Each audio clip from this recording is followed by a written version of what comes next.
Next time you hear someone throwing the buzzword around of, oh, these people have been vetted, it's cruel, the administration is going after them after they've already been vetted, you now know the counter argument to that.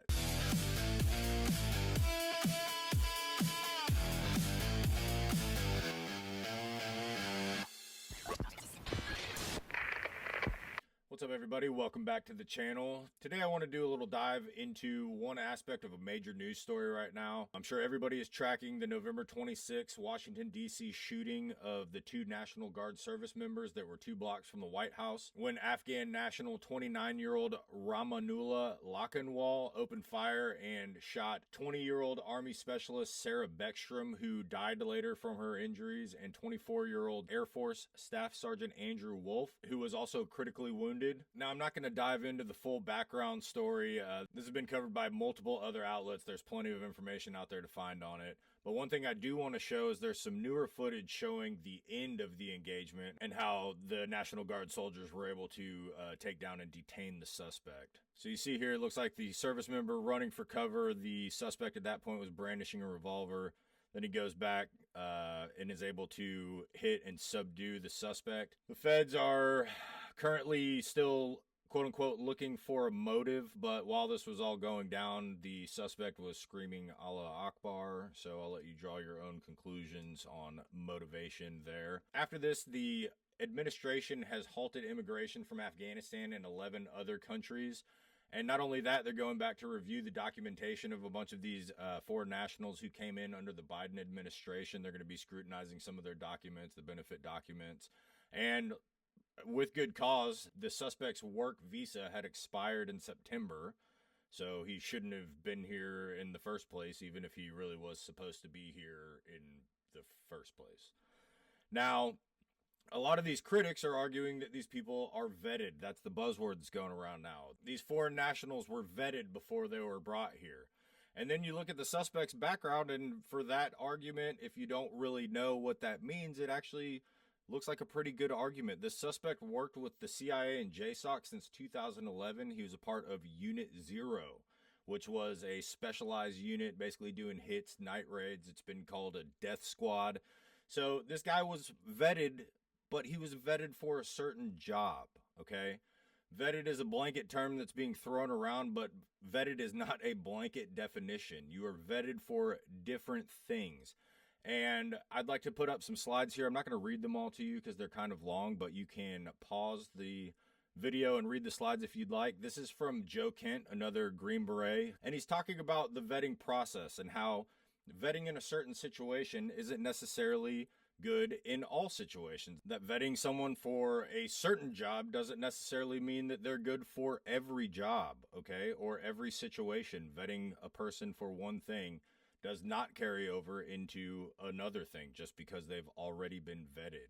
So, I mean, a simple way to break this down is vetting is basically confirming that you are the right person for a certain thing. It can, depending on what that thing is, it can get very in-depth. They can go back and talk to your 3rd grade teacher, or if it's something like a rental agreement for an apartment, they're just going to check your previous rental history and they're going to determine if you are good enough to rent to. That is a vetting process. They're vetting you as a renter. Now, once you've been vetted as a renter, does that mean that you can go work for NASA because you've already been vetted? No, that's not how it works. And in a war zone, it's even different because certain things come into play. Motivation. What is this motivation? Why do you want this job? Is it because you truly want the best for your country and you want to fight on the side of good versus the side of evil? Or are you just trying to get paid? Okay?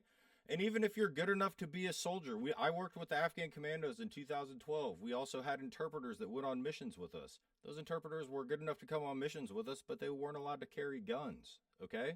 So they're vetted for a part of a job and not even the full job. Same thing with those soldiers. Those soldiers were good enough to go on the missions with us, but do you think that they were sitting in on the planning process? No.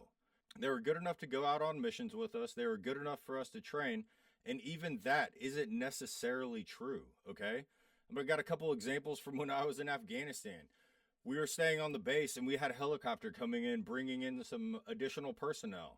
One of our Afghan commandos, this isn't funny, one of our Afghan commandos was shooting at that helicopter as it was coming into our base, an American helicopter being shot at by an Afghan commando as it came in to land on our base.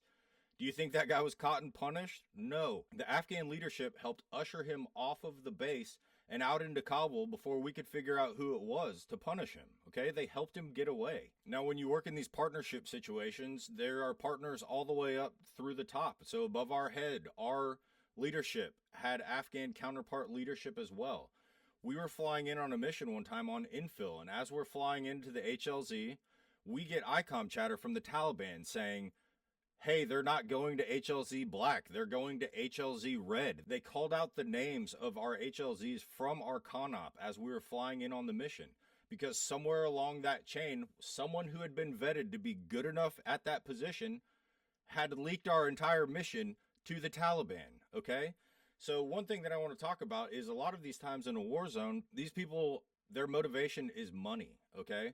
By the time I was there in 2012, we'd be driving around in a city and people would wait in alleys to dart out in front of our cars so that they would get hit because they knew that they were going to get paid, okay?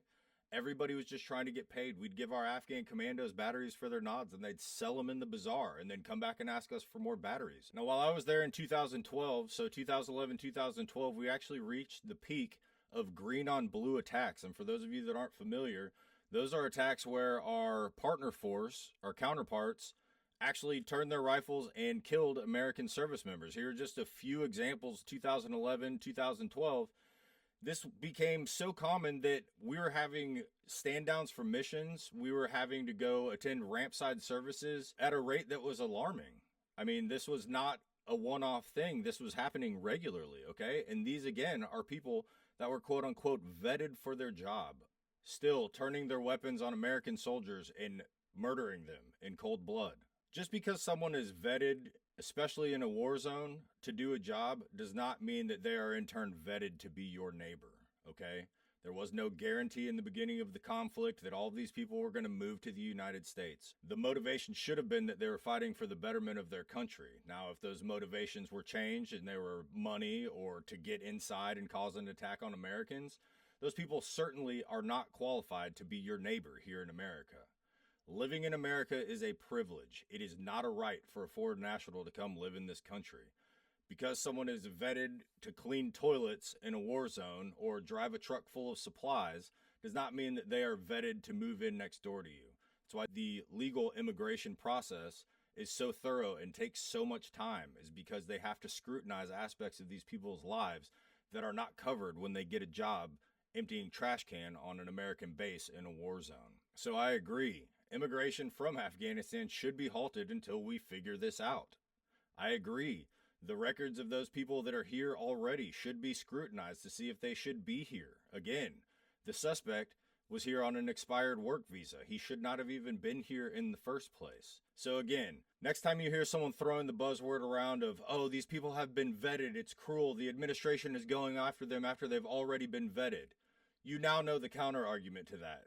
Being vetted is not a blanket statement. Being vetted for one thing does not vet you for all things.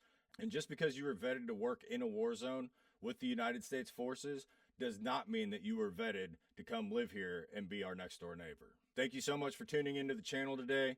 If you enjoyed this video, please like the video and subscribe to the channel. That's the quickest way to help us grow. Thank you so much for being here this afternoon. Until next time, Sticky Green Beret signing off.